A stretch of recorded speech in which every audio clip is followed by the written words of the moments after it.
we have a couple of announcements. For those who didn't get their gluten-free, there's a very serious and sombre apology from the establishment. Very sorry that wasn't organised for your morning tea. But lunch your gluten-free, those who've ordered, will have that organised. So please see the ladies at the desk, at the morning tea and lunch desk. How did you like those muffins, hey? It's awful.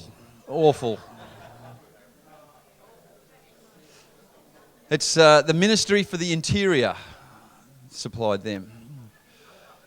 Okay, we have now a video, I believe, and it's a great story from South Australia. Moose and Donna. Would you give it a quick intro, please, Debbie? Debbie Schaefer from Caring for Ex-Offenders, South Australia. Hi everyone, it's so great to be here. I know you've got lots of wonderful stories, but this is just two stories of two very special people to us. Moose, he was a bikie. His dad used to drive him past the Yatala Men's Prison on Grand Junction Road when he was a little boy and said, one day you're going to end up in there. And, you know, through a series of events and dysfunctional family and all sorts of things, he got into the wrong group. He ended up in a bikie gang. He did all sorts of horrible things, breaking people's legs and everything. Tattoos. He was a tattoo artist. He's got tattoos all over him. But when he was in prison, he found a Bible in his shelf and he graffitied it. And then he just was like, I don't want this life anymore. I'm just sick of it. And anyway, he got connected with a Kairos guy and a prison chaplain, and they spoke to him about Jesus. And it's just an amazing story. And then Donna's story is dysfunctional. She had alcoholic parents and thrown out in the streets at a very young age. Our bed for the night was, at 12 years of age, was a bed in a grown man's bed.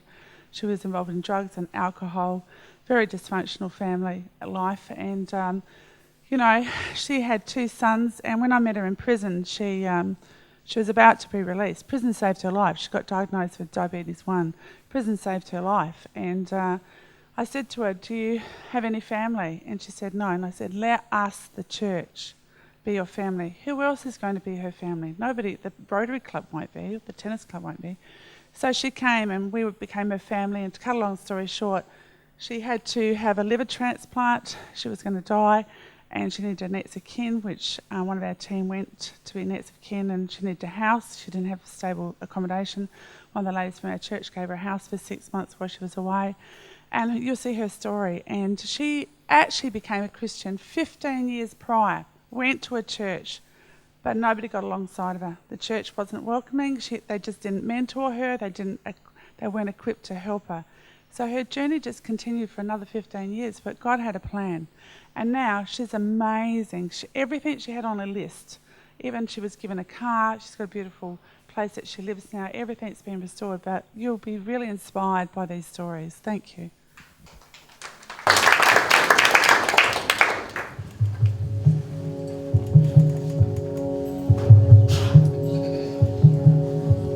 Coming out of prison, there was nothing waiting for me. The life was just like normal, except I learned tricks. I knew how to steal cars now. I knew how to break into places. I knew how to beat security systems, and just made me a worse person. So by the time that I actually reached that prison cell, I was a very broken woman. You know, I thought I was broken before. Well, that was the complete and utter rock bottom. At least 2 out of 5 prisoners released back into society end up back in prison. Through our Caring for Ex-Offenders program, we're helping prisoners to get out of the system for good. While I was in prison, we had a few different groups that used to come in and run programs for us prisoners, and it was really nice to know that there were people out there that actually cared about us. Yeah, I finally got out of jail and I ended up going to the church, and they were set up to care for ex-offenders, and I felt right at home because I wasn't the only ex-offender in that church. And they set me up in connect groups, and we had a lot in common. And the connect groups there was a couple of ex-offenders involved with them that had already been on the journey for several years, so they knew what I was thinking, they knew what I wanted to ask, and they just answered the questions for me. And so that's why it's so important and significant to have churches equipped out in the community that will actually help these men and women settle into a church life and to make good, new, healthy friends. My mentors now actually help me go forward in life, not backwards, not back into jail, not back into the drug community. They're actually pushing me forward in my studies. I'm just kicking so many goals. A key cause of people ending up in prison is addiction. Through the recovery course, we're helping addicts to overcome their addictions. You know, I knew that I couldn't drink, and I definitely couldn't do drugs or anything like that. You know, I needed to live a straight life. I've come out of prison with nothing. I lost everything when I went in there. They get me up there 3 times a week and I help out, I keep active, so I'm not thinking about reoffending, I'm not thinking about reusing any illegal substances. But that's just, they put me in connect groups, which helped me build up my friendship again, because I lost friends. You know, I cut them off to do this journey, which I needed because they were drug users and I didn't want to be around them. Another key cause of people ending up in the prison system and as addicts is family breakdown. Through our courses, the marriage course, the marriage preparation course, the parenting children course and the parenting teenagers course, we're helping people to overcome family breakdown and restore family relationships for good. I had kids and it was just very heartbreaking just when you speak to them on the prison phone and they say, "We done this today, Dad, you should have been there." You'd go back to your cell with those words and just think, yeah, I should have been there. She came up alongside of me when the event was closing down and they were packing up, and she introduced herself to me and asked me what my name was and asked me if I had any family. And I said to her that I had 2 sons, but that they were estranged from me at that time because they'd had such a hard time with me that they just didn't know how to deal with me anymore, you know. And she said to me, she put her arm around me and she said to me, "Well, we'll be your family until they come back to you." When I look back, my past is black and white. It's very clouded. There's like very poor vision. I see the future as being very bright and vibrant, just like my paintings. It's only just until recently that I've decided to paint nice canvases and do nice paintings for people. I've got this lovely outlet to do it like that, to make people happy through my art. By somebody else hearing my story, you know, other people actually get hope from hearing my story that, you know, if you don't give up and if you just have that little spark of hope, you know, you can turn it into something absolutely beautiful. You know, there's no shame or guilt, and I don't experience that anymore. I can tell somebody my story and not have to go back to that place emotionally or spiritually anymore.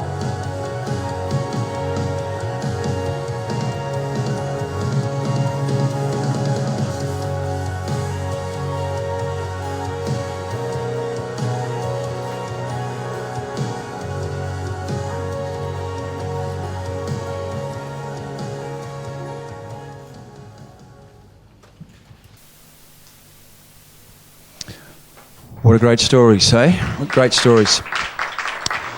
Okay, I'm getting inspired. I know that you are too, and we're going to hear some more from Paul.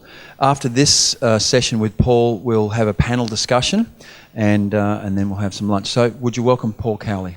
Thank you. Thank you, David. I can't get over that story you told about the Granny Smith. I just can't get it out of my head. And I went on Wikipedia to have a look at it, but they don't put the bits in that you put in. Interesting, about the link, the faith bit. Extraordinary that. Is that? I didn't know that. Extraordinary. I keep thinking how God puts all these things together, and you don't know He's putting it together until you look back, and then you see all the dots, don't you? For me, that was really inspiring. Really, and I love Granny Smith apples anyway. Even more now. So the lead up to it, what I was talking about, you know, it started with you sharing someone sharing the gospel, that changes someone's life. Then they get into the bit where God has a plan for them that starts to change them and inspire them. It could be an Eddie, it could be a Moose, it could be someone like that who changes and then starts, I guess, working in the light instead of the dark, and that has an effect on other people, and we get this snowball effect. And that's what we're talking about this morning, about being inspired, I think. And I'm certainly inspired, even though I'm doing this. It's just really encouraging when other people get encouraged. You know, and it says in Proverbs, isn't it, that iron sharpens iron. I mean, the more I hear that proverb, the more I just know it's really true. I know it's true, but the more you're around people that get inspired, like these people I spoke about, these men and women of faith that just did things. And now we take it for granted in the UK that we have freedom of speech, that we have an NHS system, that we have, you know, faith, that we have men and women's prisons, that are segregated, and all that stuff we take for granted. But it all started by someone thinking, you know what, I can change that. And that's what inspires me, because you kind of think, who am I? You know, who are you? What can we do? But when you look back, you see that everything in society that I think that's good was built on the foundations of faith in the UK, and we've lost it a little bit, and hopefully we'll get it back. But all those structures were changed. You know, the age of consent came from a Christian man, you know, taking on the cause of child prostitution and sex slavery and all that stuff in London. That was changed. All those things that we take for granted were men and women of faith. And just look to the person on your left and right now. Just turn and have a look at them. Go on, have a look at them. You are the men and women of faith that will change things.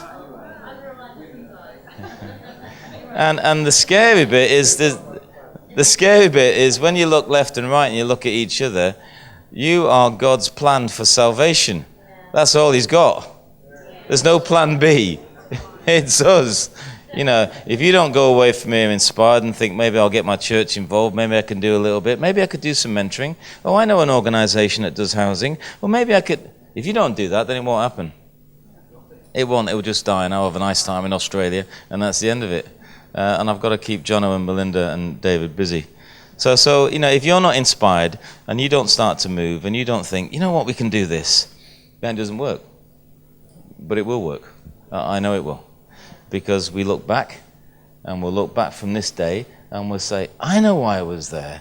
That's why I spoke to that person. That's the bit that inspired me. Oh, and I had that conversation with that person. And oh, and that's what started that, and we're off.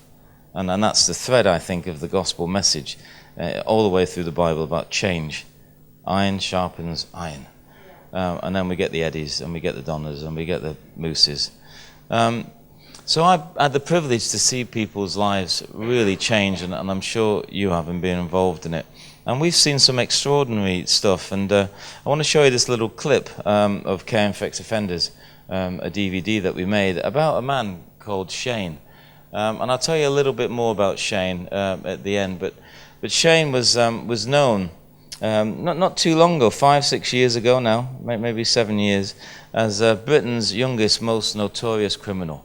I mean, we have a hit list of notorious criminals that are locked up in certain areas in secure units or in the ACAP prisons, the high security prisons, and, you know, and they're locked behind bars. That they're not involved in the prison system. They're just bad characters, and I've met a few of them, and he was one of them.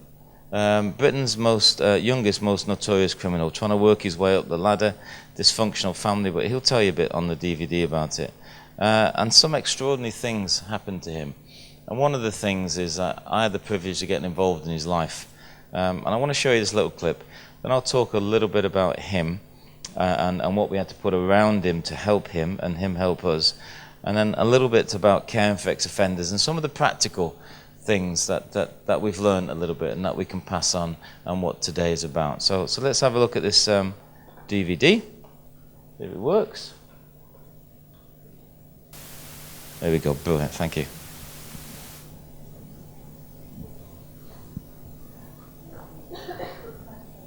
Stuff like that, and it just spiraled out of control, just as years.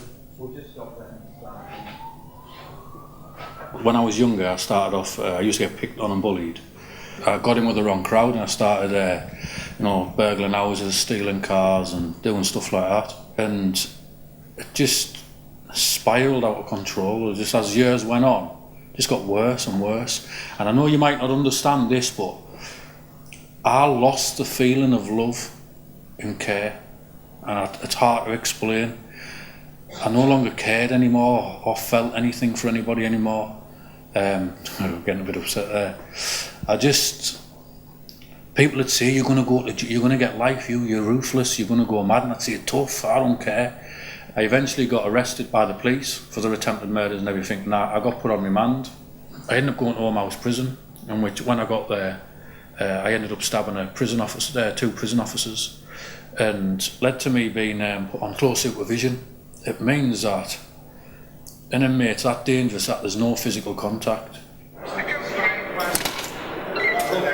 The problem starts when you leave prison and all you'll have is £46 as a discharge grant, and it could be several weeks before you get any benefits or any chance of getting a job. And actually that point at which they step outside the prison gate, it's got huge potential for that man to go horribly wrong and for them simply to go back to doing what they've always done. It's a vicious cycle of crime. Caring for ex-offenders is changing that. We meet these men and women at the gate through volunteers like you. We help them reintegrate back into society. We find them accommodation. We find them employment. We give them a mentor, and we help them through that process. My local church I love it really. I know I've got people to support me, people worry about me, people care for me. And it's good to have that. It's good to know that there's people out know who care for you and are there for you. I think caring for ex-offenders is effective because it offers two levels of support. One is the practical, but there's also the personal level of support. If I didn't have that support, I would have walked away, I think, a long time ago, because I'd have been on my own, wouldn't I? You know, and I'm not. I'm a family man. I've got my wife, my 3 kids who I absolutely adore. I've got the church around me. I've got people around me if I need to. You know, I might do their heads in sometimes, but they're there, and I know they're there, and they're there to help me if they need to, and I've been supported by some, and you know, it's good. We have a unique opportunity now, not only to change men and women's lives, like Shane, but to bring down reoffending rates, reduce crime, and make our society safer. That not only affects me, but it affects all of us.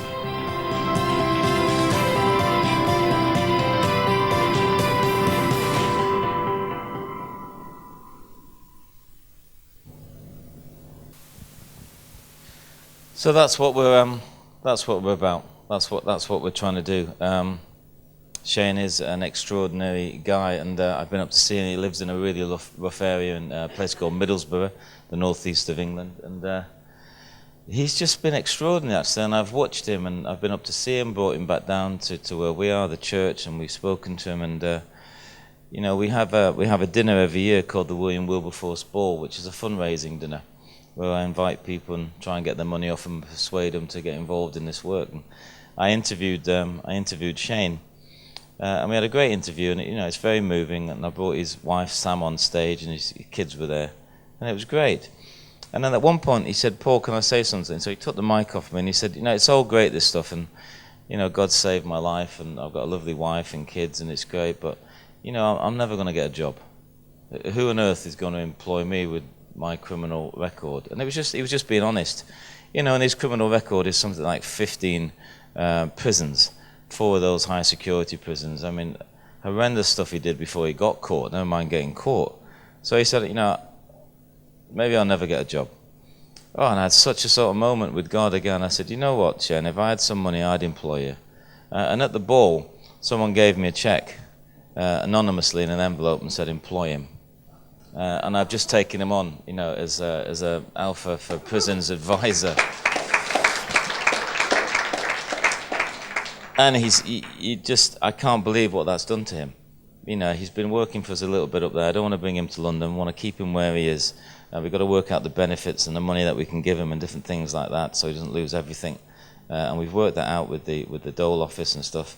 But he's just gone in the prisons. He's going in the prisons. How he's getting in there with his criminal record, I don't know, but they love him. The governors have been letting him in. That governor there, Paul Baker, who spoke, is now a senior governor that's looking after 10 prisons. Paul was the first one to put him in Leeds, which is a high security prison. Took him in there, and they couldn't believe the effect that he had on the men. I mean, he is a big character. You know, Shane's about 6'2", just enormous. And then when he speaks, he gets so passionate, and sometimes he cries. Holy Spirit comes on him, and he can't explain how overwhelmed he is by the grace of God. And that's powerful. So he's been doing that in the prisons, and we get calls from governors saying, can we, you know, this stuff he's talking about, Alpha, can we have some of that stuff? And so that's from governors, you know, not just chaplains. And then he's been going around the churches in that area, so we get these phone calls from churches saying, this big guy called Shane came up and spoke to the congregation, and what's his CFEO stuff? We're in. So it's not me that's doing it, it's him.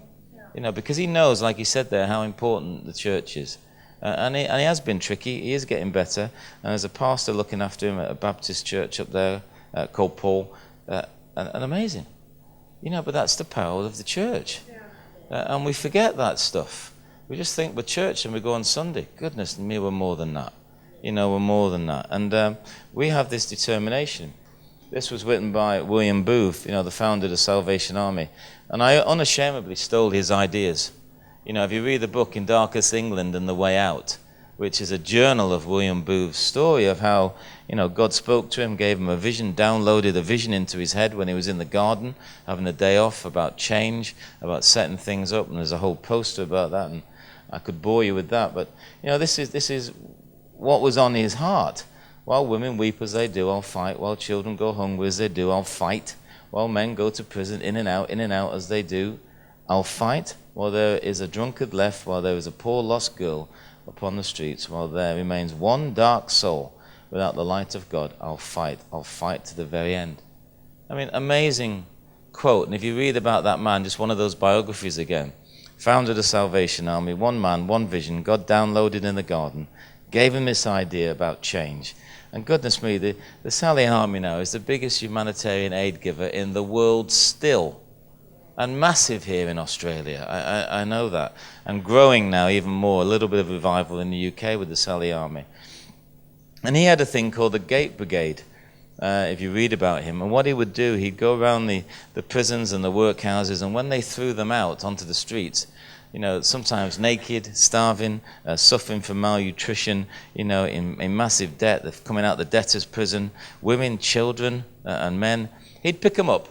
And he'd put them on the back of this horse-drawn carriage and drive them off to a Sally Army unit and do his 3 S's, which is great: soup, soap, and salvation.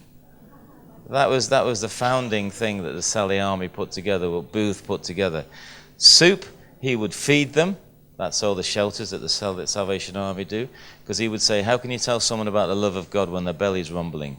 You need to feed them first. Then the soap is, he said, how can you talk about the love of God when men and women are semi-naked, out in the elements, freezing? They won't listen to you. So when you've fed them and when you've cleaned them up and when you've sorted them out, then you give them the salvation message. And that's what the salvation started off as doing. Soup, soap, and salvation. And that's what I did. I thought, you know what, I'm going to nick that idea. We're going to meet people at the gate and we're going to give them soup, soap, and salvation. Sometimes they got their salvation in the prison through different courses, the sycamore tree, Alpha, Bible study, Kairos, whatever it is, it's good if they're coming to Christ. That's the salvation bit. And then when we meet them outside, we give them soup and we give them soap. And we bring them into our communities, like Eddie. And then we start to clean them up gently through the love of God. And we encourage them, if it's Eddie, to have a bath, because that would be good. And we start to give them self-respect, because most of it is lack of self-respect, lack of dignity, and nobody cares, so what's the point? I'll live in a skip, and I stink, and nobody comes around me anyway. And we go, no, you're better than that. You're much better than that. You're now actually, whether you believe it or not, you're a child of God. So it's important. And we draw around you, and we help you, and we start to support you. And I know as I'm speaking, this stuff's going off in you, because that's the Holy Spirit. Not me. It's the Holy Spirit convicting you that you can do this stuff. And if we do that, we'll change it.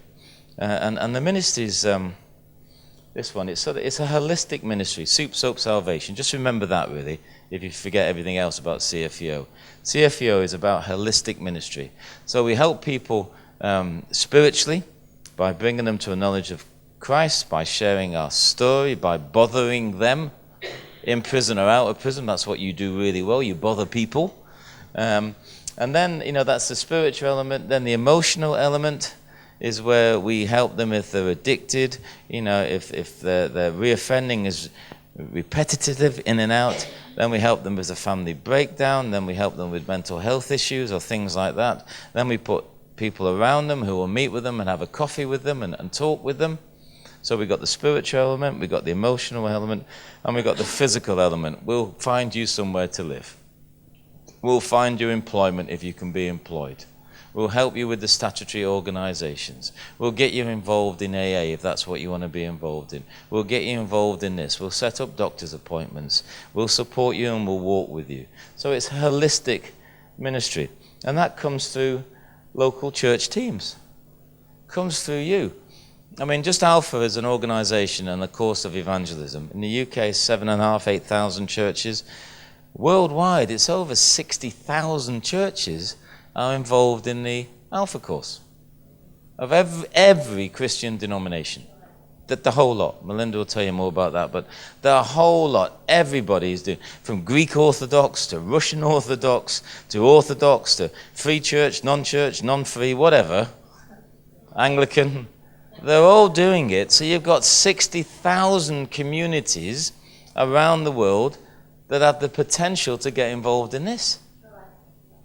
So you just start to think, if you're like me, you think, goodness me, 8,000 in the UK, 60,000 around the world, it's starting here, it's massive. And in each and one of those churches is young businessmen and businesswomen, there's potential mentors, there's resources, there's wisdom, there's housing, there's there's employment, it's all in the church. And there's a vast wealth of experience in the church. 60,000 units, if you want to call it in a business term, 60,000 units ready to go. I mean, that is some sales pitch. All waiting to be trained up, all trained up. A lot of them need a little bit of persuading to get involved in this. And I say, well, there's not a lot of persuasion, because if you're a Christian, it's a command. It's not really a request. I'm ex-army, remember Eric was my instructor. So it's not really a request, it's a command. I was in prison and you visited me. I was hungry and you fed me. I was thirsty and you gave me something to drink. I was naked and you clothed me. I was sick and you visited me. So they're commands. I'm an ex-sergeant. So they are a command from a higher authority to do this work. Not if you can. Maybe you could. What about if you're not busy? It's not about that stuff. We're commanded to do this stuff, and if we're commanded, he says he'll never give us enough stuff that we can't cope with, so you can do it. If you're a tiny little church with 5 people, a cat and a dog, or you're a massive church with 6,000 people, you can still do something. You might not be able to do everything. You might not be able to take 40 ex-offenders, or you might not be able to work with sex offenders because of lots of reasons, which we can talk about, or you might not take young ones, but you can do something. And every church actively gets involved in some way, as much as they can, with the resources they've got. Extraordinary what can happen. And that's what excites me, as you can see.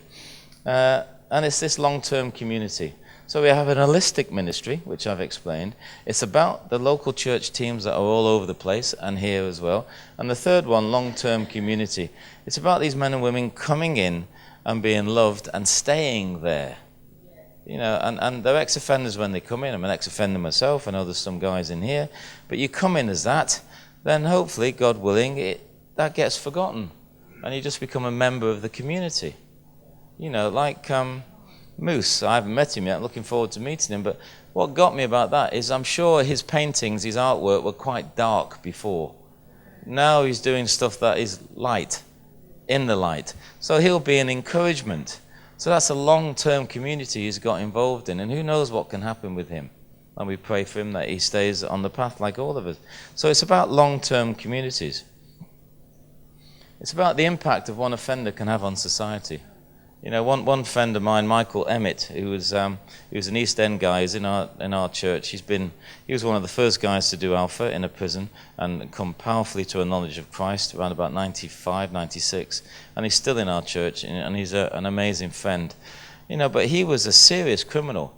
He got caught for the largest importation of drugs at the time, in around about 95, 4.5 tons of cannabis he was trying to bring into the country on a little sort of, on a boat, on a fishing boat, and he got caught, and the whole gang was tracked through Interpol, and he ended up getting 12.5 years. Did an Alpha course, came to Christ, powerfully in the prison, got his sentence commuted to 5 years instead of 12.5, came out and got involved with us, and is still involved in the church. Runs a flower business now and employs people. So the effect that one person can have on society, and start reducing that, if it's UK, 14 billion pounds worth of money that's spent. And the impact an offender can have by being supported by a local church, by what Shane changed, completely changed, loves his church. He's driving the pastor mad, but it's great. But he's driving him mad in a good way because he just wants to do more. Come on, so he's stirring and bothering people up all the time in the church to get them involved because he's passionate about it. So the effect that can have is amazing, really. Well, you know that stuff, really. The holistic ministry inside and outside. Some of you are going into prisons, I know. Some of you are working on the outside. But there's a crossover. You can see it now. You help with finances. We run a debt counselling service and a budgeting course, which is online, which helps people. The emotional health of families and breakdown. The William Wilberforce Foundation is trying to get involved in this breakdown. We've got some material. The marriage course, the marriage prep course, parenting teenagers, parenting children, all that stuff. I wasn't parented properly. That's not my mum and dad's fault because they weren't parented properly. My grandfather was a street fighter, bare-knuckle street fighter in Liverpool. So you can imagine what my dad went through. My dad was put in a home when he was 5, and he remembers, he's dead now, I buried him, but he's dead, but we talked a little bit, man of few words, my dad. But he remembers at the age of 5 going to court, and his mother and father being in court, and the judge saying, or the magistrate of it was saying, do you realise, Mr. and Mrs. Cowley, if you give your child away to the welfare system, he will go into a care home. Is that what you want? And my dad remembered, he died at 77, and he remembers his mum and dad going, no, that's what we want. And my dad went into a home at the age of 5 and came out when he was 16. And goodness knows what a home was like then, when he went in there. So no tools, no parenting tools. So we've put together some courses, Nikki and Cilla Lee, about parenting and parenting teenagers. So this emotional health of the family.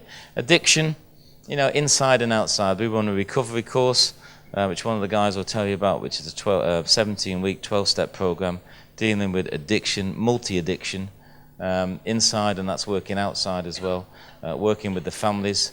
AA is a great organisation, and we work with them inside and outside, so there's a link to do that.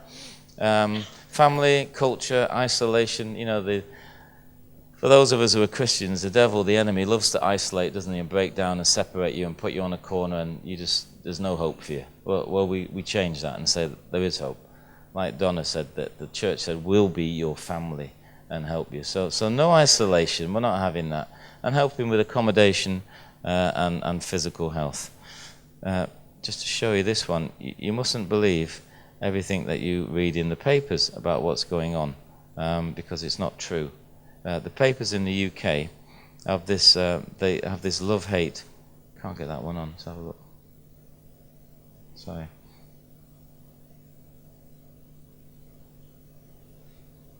Help me with this. I've lost. You know what I've lost? I've lost the cursor. She's not in prison. You can see it if you see it. Go on, get it on for me. Get it on there. Well, I'm not sure what you're after. I'm after the slide with the press. Every time I've done this talk, she comes up. I don't know what's going on there. I think Jono just likes to see her every so often, and then. That's not a suntan either. And then it completely throws me, and I start talking about Jono's wife.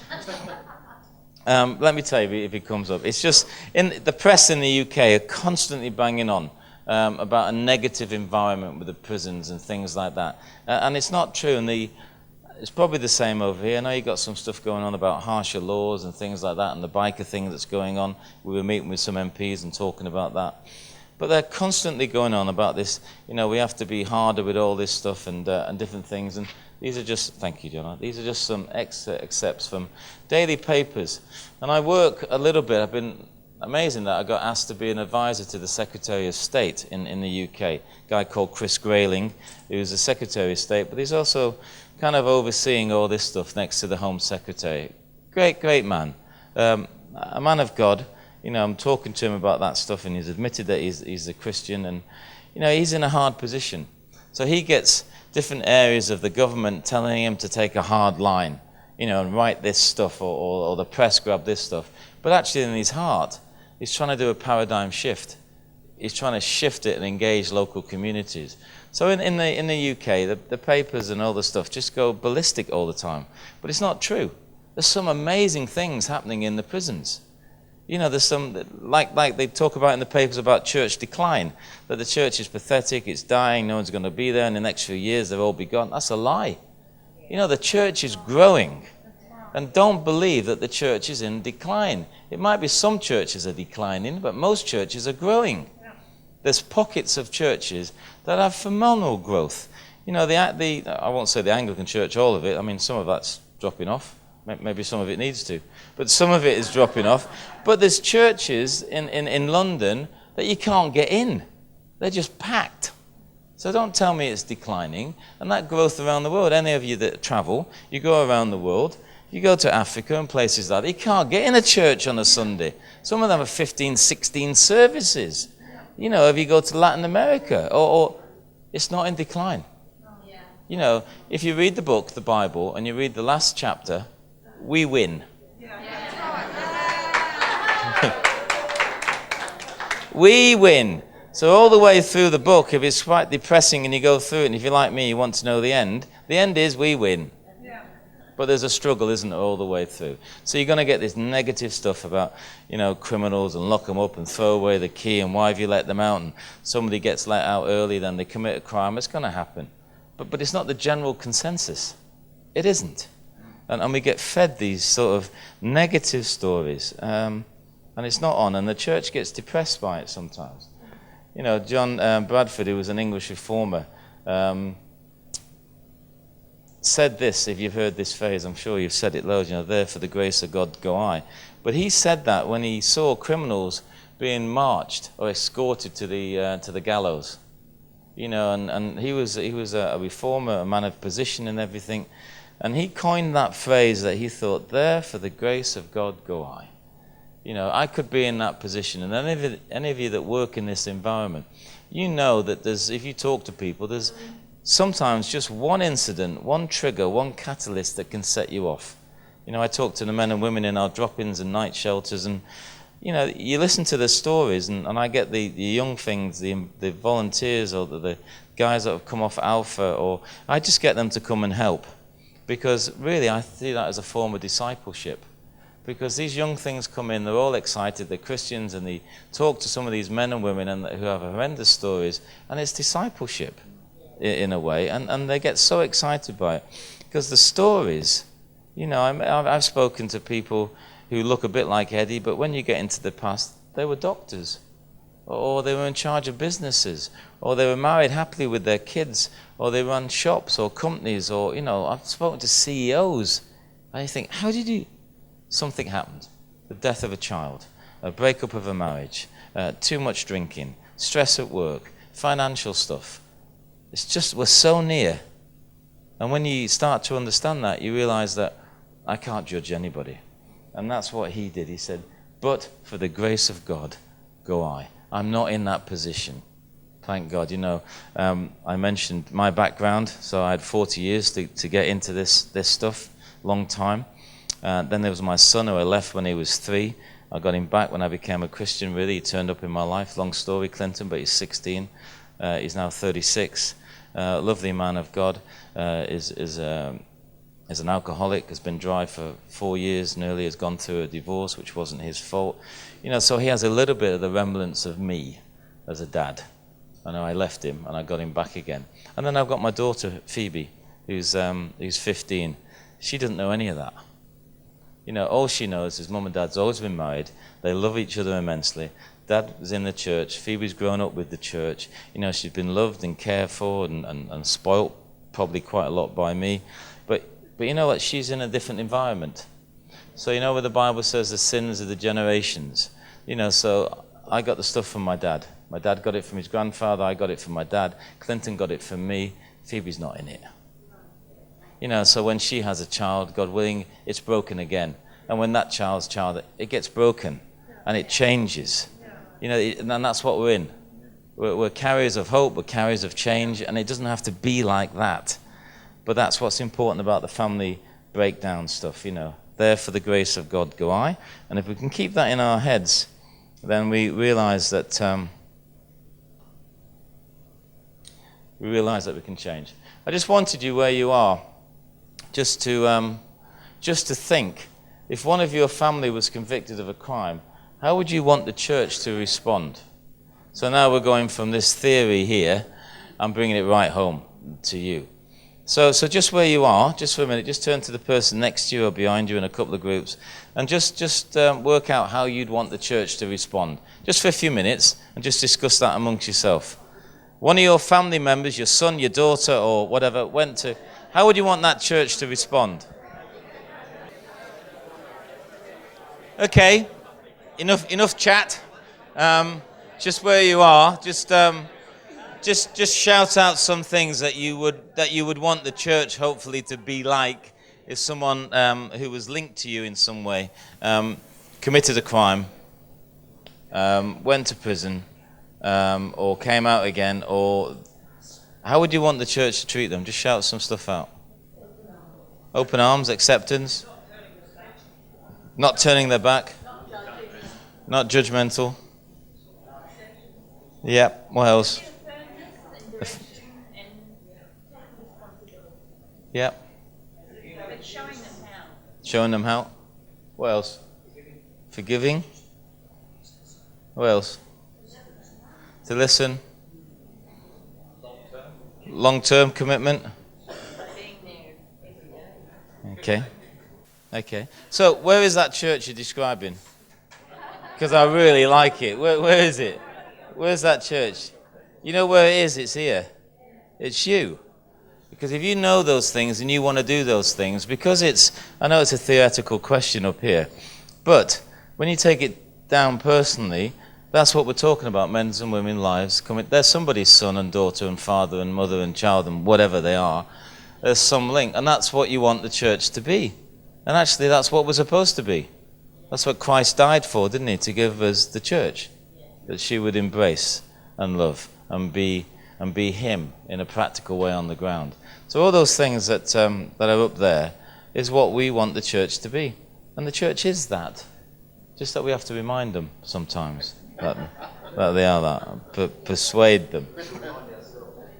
A couple of more questions just for you in your groups again, just to think. I'm only doing it really quick with groups. I don't want it to go off on a tangent. But just, again, as you were, just discuss those 2 points. How do you think your church, now be honest where you are, you're all in different churches, I know that. How do you think your church would respond to an ex-offender walking into the community? And they might not be dressed the way you are. They might not look the way you are. How would your church respond to that? And how would you deal with any of the barriers? Now get into little groups, and I'm just going to ask one person from each group to feed back. Got about 5 minutes, that's all. Just quickly feed back. Goodness, I can tell you're not Anglicans. You're not listening to me. Come on now, shush. Must be all Pentecostal or something. Can't shut you up. Well done. Guys, where you are now, just one of you, where you're in your groups, just one of you stand up and just say what you said about those 2 questions. So one, just because I don't know where your groups are. Just what, brilliant, well done. Good, guys, listen in. The centre of the room, please. Well, my church personally embraces ex-offenders, hence I'm one myself. But it's probably the first church I've walked into that actually accepted me and just saw me for who I was. And I suppose at the end of the day, I refuse to go away. Yes, well done. Anyone else? Someone else stand up in a group. Just give us some feedback. Come on, you've been elected. Who's going to go? Oh, when I first went to church, one of the church people asked one of the others why am I there for, and I just stayed there and I showed them that I was so strong and believed in the Lord.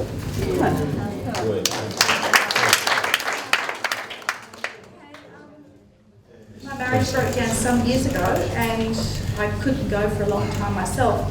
And I went back and this person told them my marriage had broken down and basically she just disappeared. She couldn't cope with that. It was such a beautiful little church. So that's my story. Okay, brilliant. Thank you. Anyone else, guys? Just stand up. What you discussed. Yeah, just stand up there and just shout out. And I think it's great if you can get up the front of the church and talk to people. Tell them about prisons. Tell it from your heart, what you experienced. And then people will really understand where you're coming from and where anybody who belongs to the church is coming from. Yeah. Thank you. Anyone else, guys? The Church of Jesus Christ is supposed to be the most loving place on earth. Yeah. And I've got to say that in the church that I attend, which is Royal House of Paul Hills, they're good. I've been going there 5 years now. Oh, do I need that? Sorry.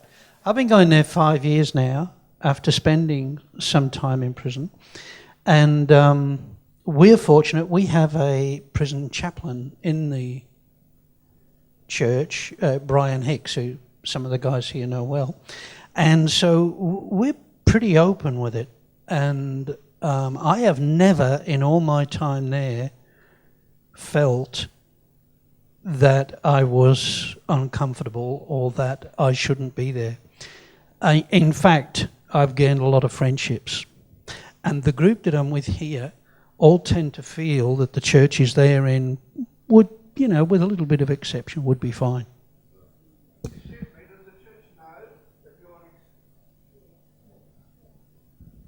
I have never kept it a secret from anybody, the fact that I was inside. Never kept that a secret from anybody. And I don't keep it a secret from anybody in the church. I don't keep it a secret from people inside.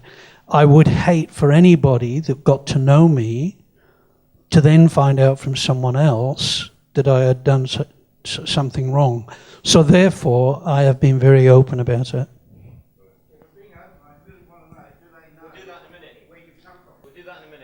That's the next session. Brilliant. You're leading into my next bit, so be quiet. Don't give it yet. Just keep them brief, please.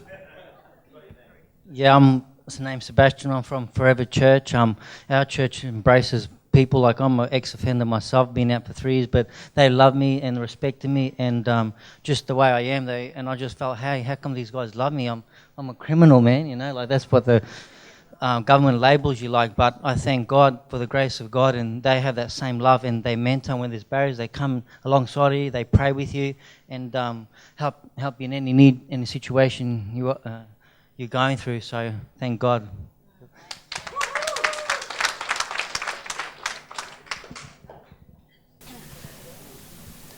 I'm a bit scared to share something that's almost not quite as positive as what other people have said.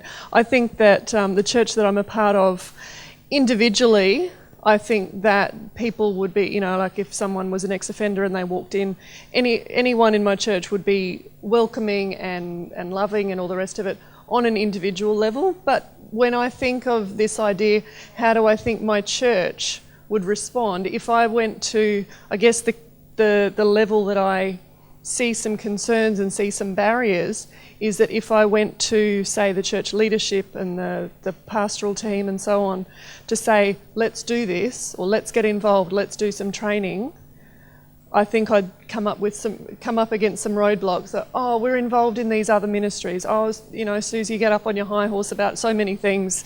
And so I think that in an organised, you know, in approaching something like this in an organised fashion, yeah, I could potentially see some barriers, and I don't know how I would deal with them. I don't know how to overcome them, because I sometimes feel like I'm the only one on that. Hi, I'm going to mention just on the barriers, because I'm a chaplain and I'm in a church, And I lived the life, and it's only by God's prevenient grace I never ended up inside. I am now, but on a different level. Right? But I'm in a church, and they accepted me when I walked in as I am now, right? And I have people come into the church who are coming out of addiction and, you know, have got criminal records. And the church itself is fearful, all right? The pastor's fearful. But it only takes one person in that church to show them love, and you actually start teaching the others in the church, you know. And a lot of the ones that come in are battling with, you know, they're not accepted. And I say to them, show them the grace that Christ has shown you. And they're actually starting to teach the church. And the barriers, just keep showing grace. It doesn't matter. Eventually God will break through them. We just keep doing what we're doing.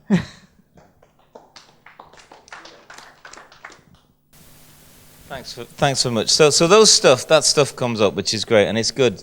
And you're not on your own. Don't think you're on your own. That's what the enemy does. You are not on your own, all right? And you've just heard some of the guys who have admitted that they're ex-offenders, what the church can do. So you're not on your own, and they're very persuasive characters, I can assure you.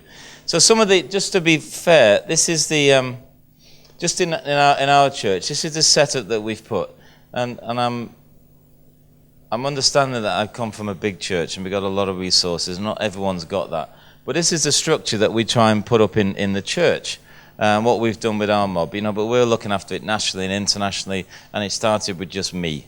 So it grows. So you have to have faith in that you put stuff around it. So don't think, well, that's great, that I can't do any of that. I started with just me in the vestry answering prisoners' letters.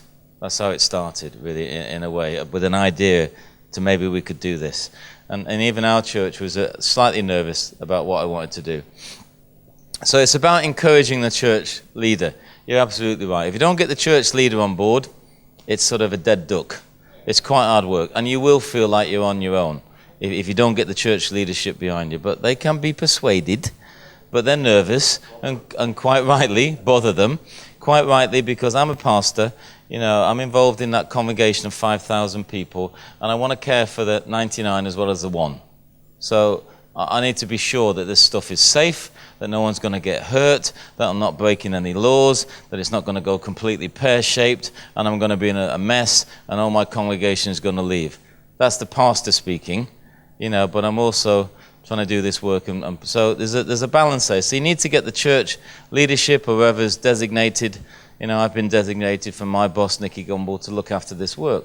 So you've got to bring the congregation with you, and you've got to get the church leadership with you. And you have to work that out how you do that. But it can be done, I assure you.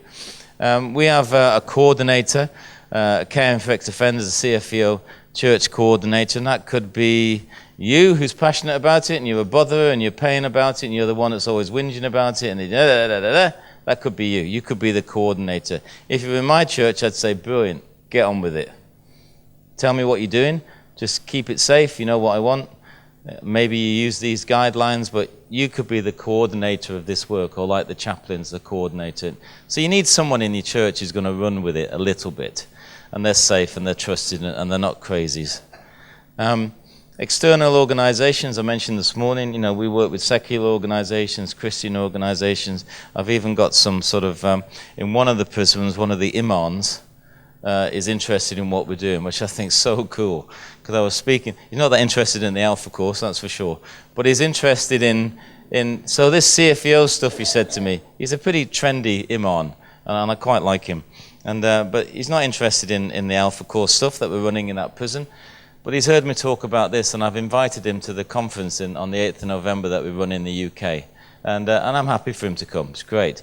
Because I said, you know what, you could do this with the mosques. You just take the church out and you put a mosque in. If that's what you want to do, then do it. It's just a system. Do you know what I mean? And I'm not against that, because, you know, I live in London. It's a multicultural society. I want Muslims coming out changed as well.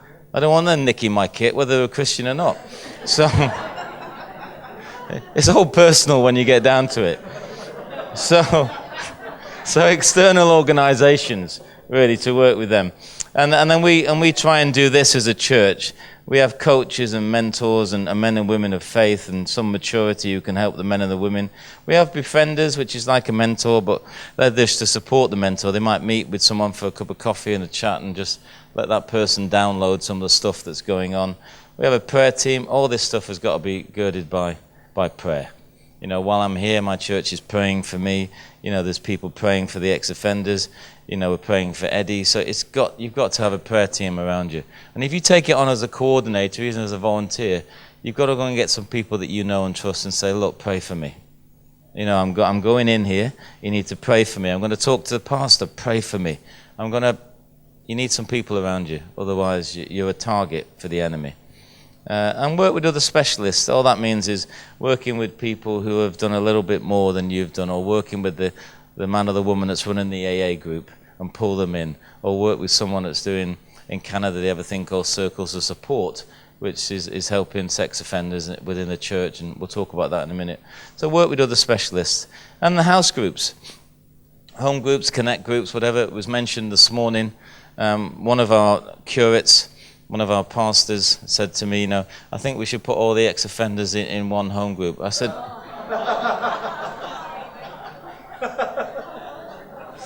are you for real? You know, but he's a young curate, he's training and everything, you know, and he goes, I think that would be. I said, no, we don't do that. We don't do that. So I said, what we do is you get your home groups, no matter how fancy they are or everything, and they will take ex-offenders. It's as simple as that. That's part of the training. You know, so there's an integration into the church. I don't want all groups everywhere, you know. They're all the alcoholics, they're all the ex-offenders, they're all the people that are divorced, they're the ones that have been, you know, I wouldn't be allowed in any of them. And why would you do that? Aren't we supposed to be a church that has a complete, you know, spectrum of everything in there, like we're in this room?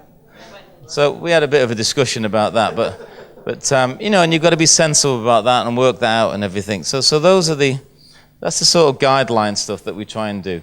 And that could be a volunteer in the middle. You know, for me, because it's grown a little bit, I've got a couple of paid people doing this and working with volunteers and structure because it's getting quite big.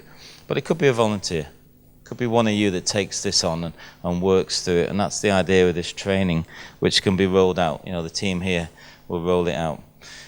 One of the areas that was mentioned about, you mentioned, sir, about, you know, does the church know you're an ex-offender? What about this? How are they coping with that? What's my church going to do? They're a bit nervous, they're a bit scared. What about the pastor? So we developed some resources that are available. There's one resource for if you want to take Alpha into the prisons. Alpha's still Alpha, it's the same course, but there's some things you have to tweak and work it out a little bit, and we've produced some resources for that. Alpha for prisons, which is this one. You know, how can I make a real difference? Just the Alpha course, but it's running it in a prison context, and that might help you in different ways. It's all online, it's all free. It's you can get that stuff. We talk about that later. John, I might mention it. And then for the other side, outside the wall, the caring for ex-offenders, we've produced some resources, you know, for that. An introduction to caring for ex-offenders. So that's something you could give to your pastor, you know, so he or she's not completely scared stiff about it. An introduction to it, you can talk to it. There's training events, you know, people like Debbie can come and speak and say this is what we've been doing. It's not a nightmare. You just have to be structured. There's some training going with it. You have to get yourself together. It has to become a priority within your priorities, you know, because you're doing lots as a church, we know that, but again, this is not a request. This is something we have to do, actually, because it affects all of us. So there's material all over the place to keep it quite professional, I hope, and keep it, you know, so we're doing it properly, so you don't scare people. And in this book we put together here, which is a handbook for churches, this is a sort of an idiot's guide of how to get involved in this work, and it goes through lots of things and lots of different areas. And to be honest, the team put this together, but I started this book, and it's all the mistakes I've made starting this stuff, you know, and I've made a lot. That's why the book's quite thick.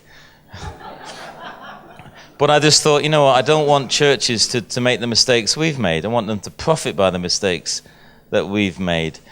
So hopefully this is a book that's in a church somewhere, in a vestry or on a shelf, and if someone walks in and that they might be an ex-offender, or they come to you and say, I am ex-offender, I gave my life to Christ in prison, help me. So you don't completely panic and get like the rabbit stuck in the headlights and not what to do, you've either read this book or you can go, hang on a minute, I'm just going to have a quick look at this book. Which you can do, and it goes through all the chapters. You know, it goes about caring for ex-offenders, how to use this book, getting ready to work with ex-offenders. You've got to be prepared. You know, we don't do this just sort of haphazard. First steps, linking processes, how to do that. Introductions and immediate needs, you know, when people come out of prison. I made a mistake, I was saying the other day, I met someone at the gate, came to Christ, Sean Simmons, lovely guy, came to Christ, met him, I was so excited, I met him at the gate, grabbed him, took him to the church, gave him some breakfast, got him sorted out, and I completely forgot they had to go to probation straight away. As soon as he was released from prison, he had to go and tell the probation service, and I forgot that and nearly got him arrested again. So that was a mistake I made. You know, you got to work out where you got to take him first, not for breakfast and a fry up. I had to take him to the probation office. He had to sign in, say he'd been released, he was on license. She had to be happy with that, where he was going, meet me. Then I took him for breakfast. I know they got him locked up again, which he wasn't too impressed with. Support and finding employment, mentoring and support, prisoners out on license, same thing you have here, isn't it? You know, they're restricted on license and stuff. I didn't know about that at all. That's why I know they got him arrested. Working with sex offenders. You know, when I got involved in this work, some people said, well, you can work with that category of prisoner and that person's all right, but, you know, don't go near them. And I thought, I'm not doing that. If I'm doing this, I'm doing it for everybody. Everyone in prison. And you have to have some restrictions around that. There's some legal implications. There's some legal restrictions. There's some things you have to do, and we'll talk about that in a minute. But it's for everybody. I'm not being selective. You know, for me, Christ wasn't selective when he selected me, otherwise I wouldn't have been selected, because I know me. You know, so it's about that, working with, but you need to know how to do that stuff. What additional support is needed. The secular organisations that are around those types of crimes and offences. Working with juveniles and young adults, I had no idea about working with them. Nightmare. Hard work they are. You know, I'm just being honest, my daughter's 15, she's not in prison, she's hard work. So now I get a 17, you know, in the UK, under 21, you're classed as a young offender. So, you know, up to 21, you're classed as a juvenile, as a young offender. And they're different. You know, working with people from 10 to 14 who've been in remand centres and detention centres and supported units. You know, we've got some of those in our church as well. Helping them feel part of the church. Chapter 10, understanding drug and alcohol misuse. No idea about that. And one of the annex, I have a little bit now. One of the annexes on this is about new members agreement. And what it is, it's in here. You can have it, it's downloaded, it's something I put together. And it's been called a few things, but we've now called it a new members agreement.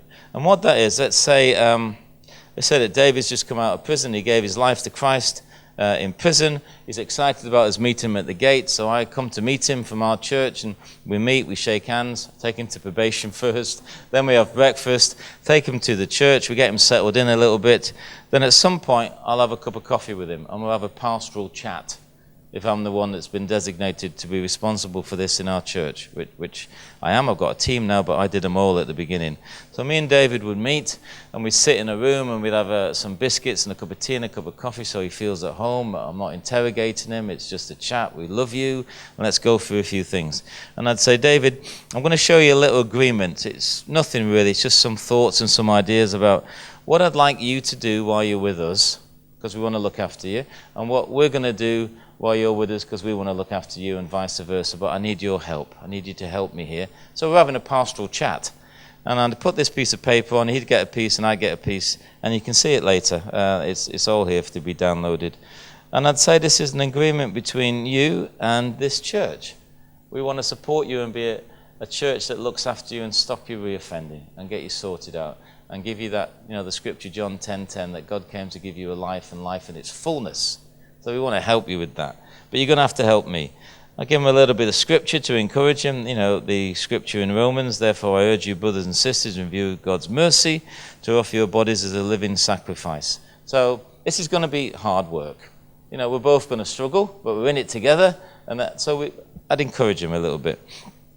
And I'd put his name in on the agreement, and I'd put my name in on the agreement. And I'd say, you know, first thing we're going to do, I'm going to give you 8 things that I'd love you to help me with. And at any time, David, while I'm going through these things with you, if you're not happy, then just stop me and let's talk about it. And we'll go through it. And we don't care if it takes an hour, 2 hours, or 10 minutes. So I'd say we're going to welcome you, put your name in, David, way into this fellowship in this church. You're welcome. I'm going to encourage you to grow in your faith in Christ. Number 3, I'm going to help you to live out your new life in Christ, because now you're a new creation. You've changed. You're not what you were. You're new. I'm going to assist you to not re-offend. I'm going to guard against you being wrongly accused of any offense. So in other words, I've got your back. You're not on your own. We're going to look after you. If people come after you, when my son came back into my life, Clinton had gotten involved in drugs and all sorts of things and drinking. He was an alcoholic at the age of 16, 17, and some people owed him money. He owed them money for drugs, and he came to me, and we found all this out. And I'm not really impressed with drug dealers. I struggle with that stuff, and found out my son was doing that, and that was a hard time. And he said to me, "Dad, I owe some money to some people in Cambridge, and they're not nice." So I got an ex-army buddy of mine. And we went down to Cambridge, and I went with Clinton. He sat in the back of the car, and he showed me where the pub was and where these two people were. And I went in there and I paid his bill. And I said, "Now stay away from my son." It's as simple as that. So I've got your back. In other words, that's just an analogy. We have your back. Don't worry, and we'll sort it out. So that's what that bit means, and we'd explain that. I'd explain it.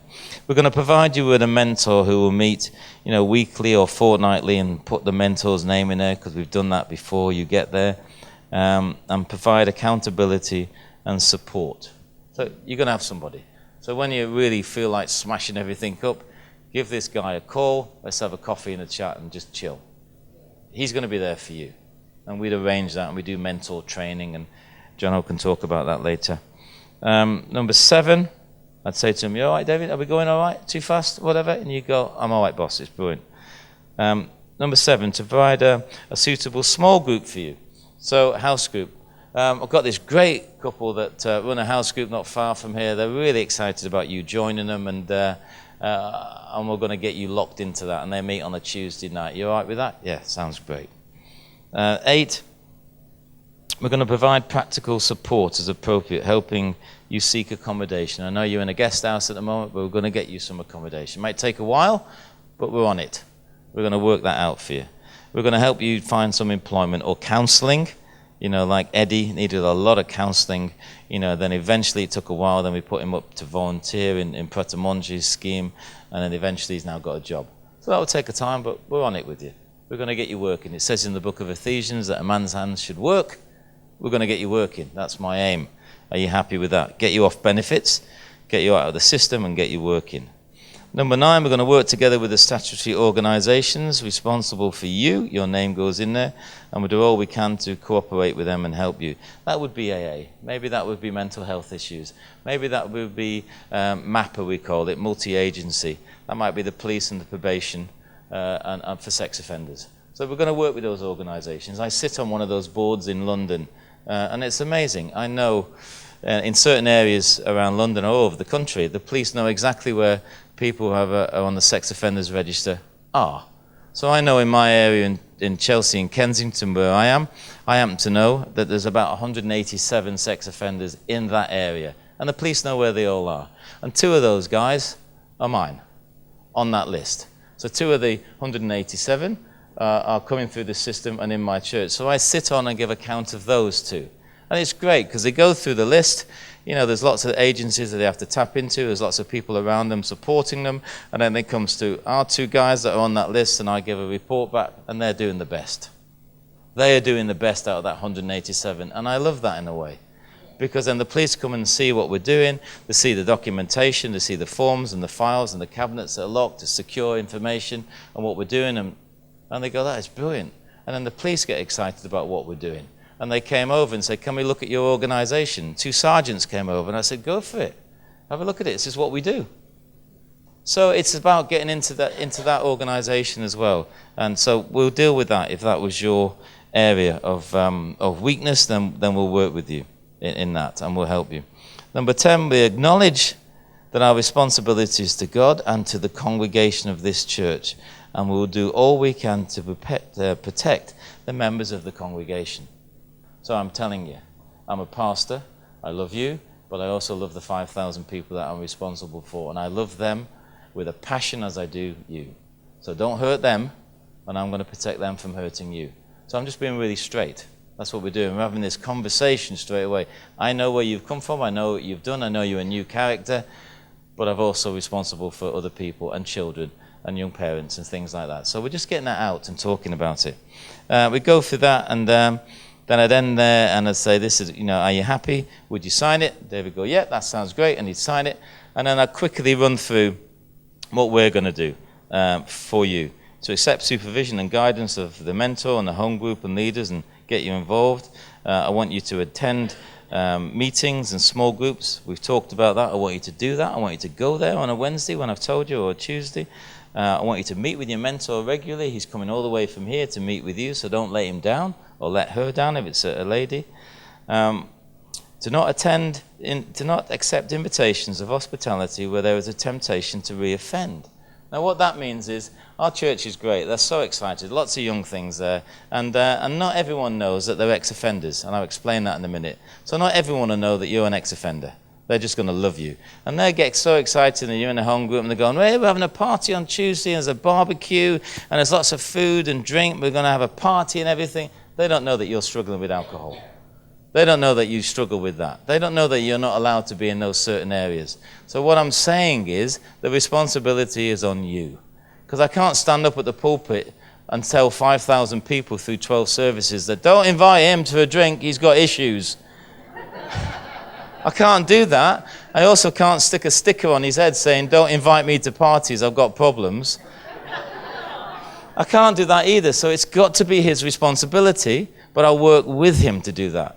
So don't accept these invitations unless you're going to be chaperoned, or if it's someone's 50th birthday party and you really like them and you want to go, then come and tell us. And then we'll work something out.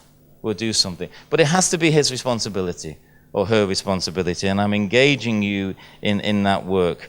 So to be truthful at all times, don't tell lies to me, because if you tell me lies, I'm going to find out. And if I find out, it's such a pain, and then it knocks us back, and then it all goes pear-shaped. So just tell me the truth and I'll work with it. You can't shock me at all. Whatever you do, I will not be shocked. So I'm encouraging him or her to come out of that lifestyle that they had and be honest.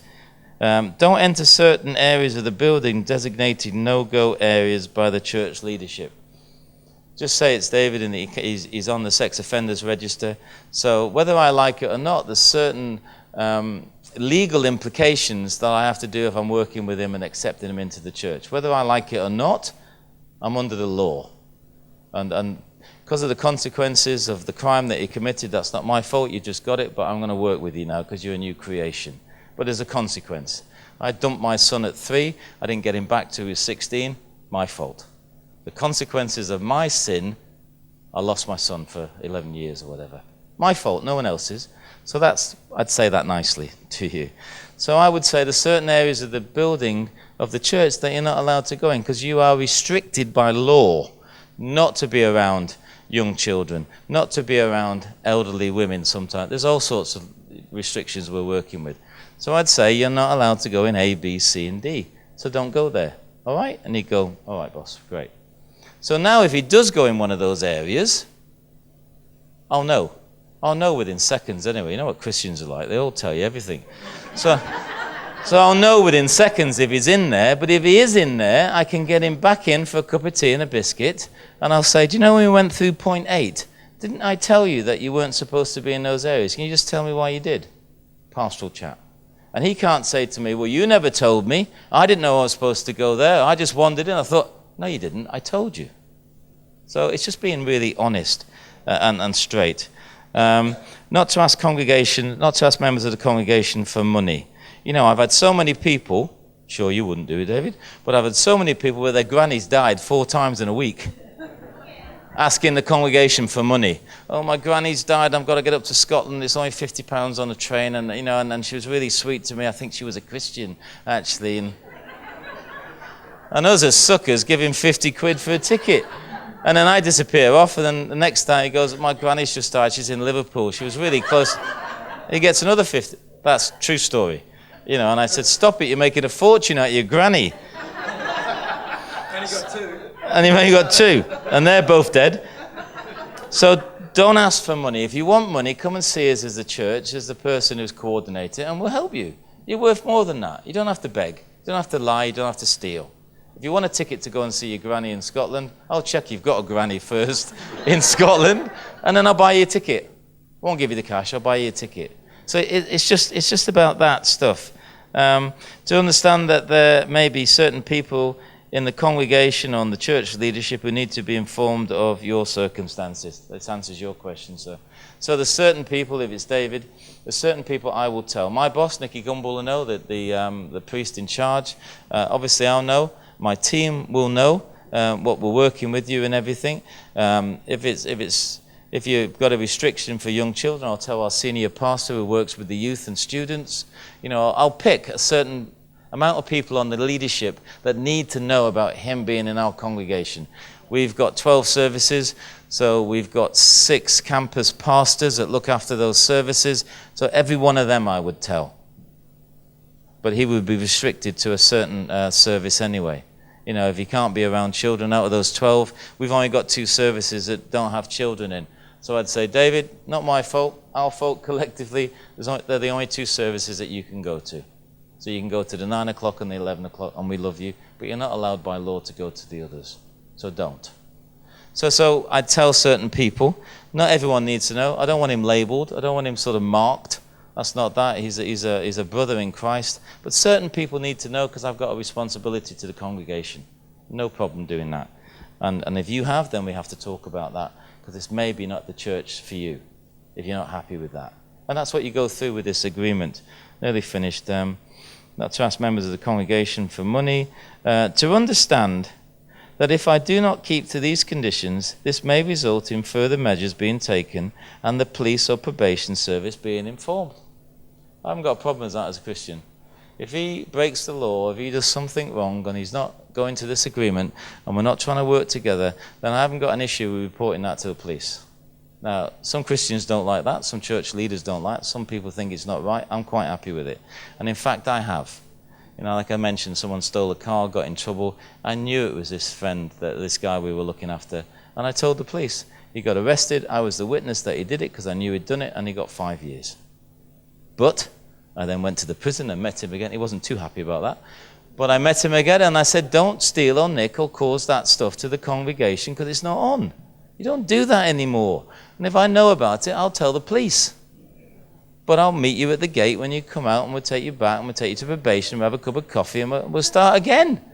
Because it's long-term stuff, isn't it? And I want to help him, and I've got his back.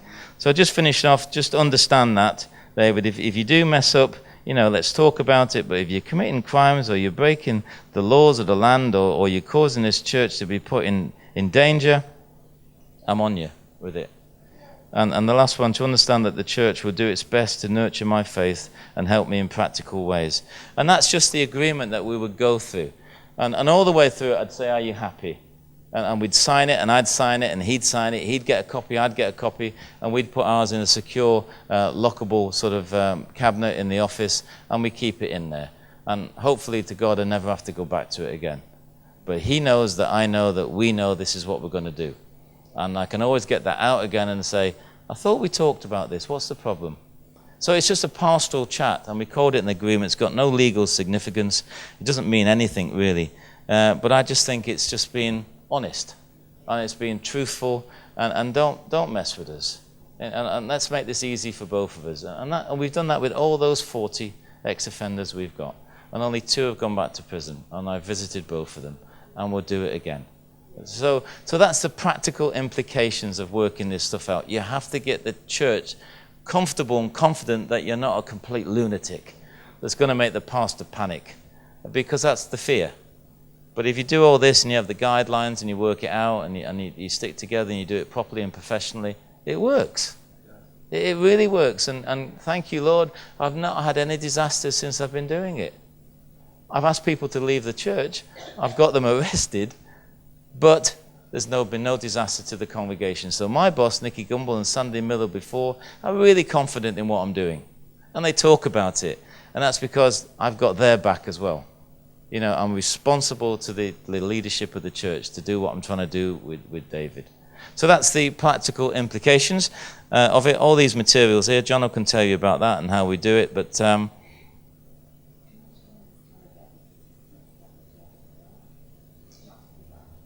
yes, I will. Thank you.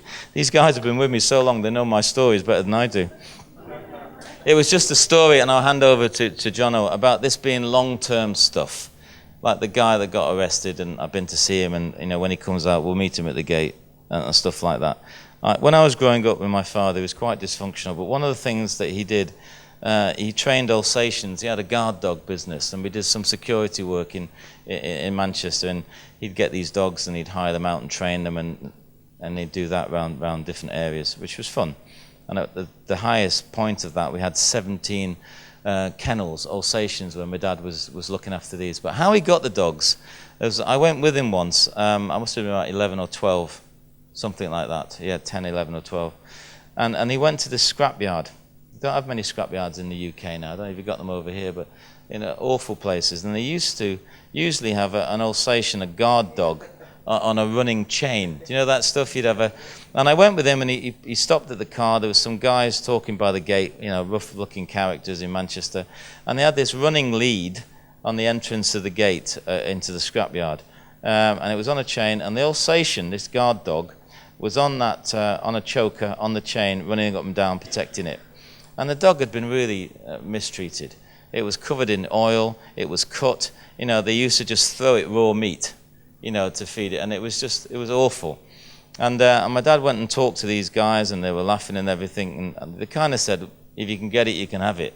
You know, my dad was a lunatic at times and very violent, but such a soft heart for animals. And I watched him from the car, and he went over to this dog, and it went ballistic at him. I said he was a big man. My dad grabbed its neck, and he held it in the scruff of its neck. And he just held it there. And it was biting him, you know, trying to get around and biting his arm. And I watched this as a kid, and I didn't know what was going on. But he held it, and eventually it stopped biting him, it stopped growling at him, and it went quiet. And then my dad just took it off the choker and walked it over and put it in the back of the van that I was in a cage. You know, and only actually a few years ago, Debbie, that picture came to me, and I was talking to my team, and it really upset me, actually, about my dad. It's getting me a bit now. But I just thought, that's what we need to do. You've got to hold on to these men and women while they bite you and they swear at you and they snarl at you and they do things wrong, and you have to hold them and hold them and hold them, you know, and eventually that love gets through. And that's what I saw with my dad with that dog. The dog just went quiet. In other words, my dad was in charge. And the dog realized that he's not going to hit him, he's not going to beat him, he's going to love him. The dog was fearful. Of course it was. That's what was biting him. This dog had raw meat thrown at him through the day, and it was covered in oil and beaten with a stick, probably. So as my dad held it, and that's just the analogy, thank you, David, that's the analogy that this stuff is long-term. And if you get a few scars and a few bites, it's worth it. Jono, sorry.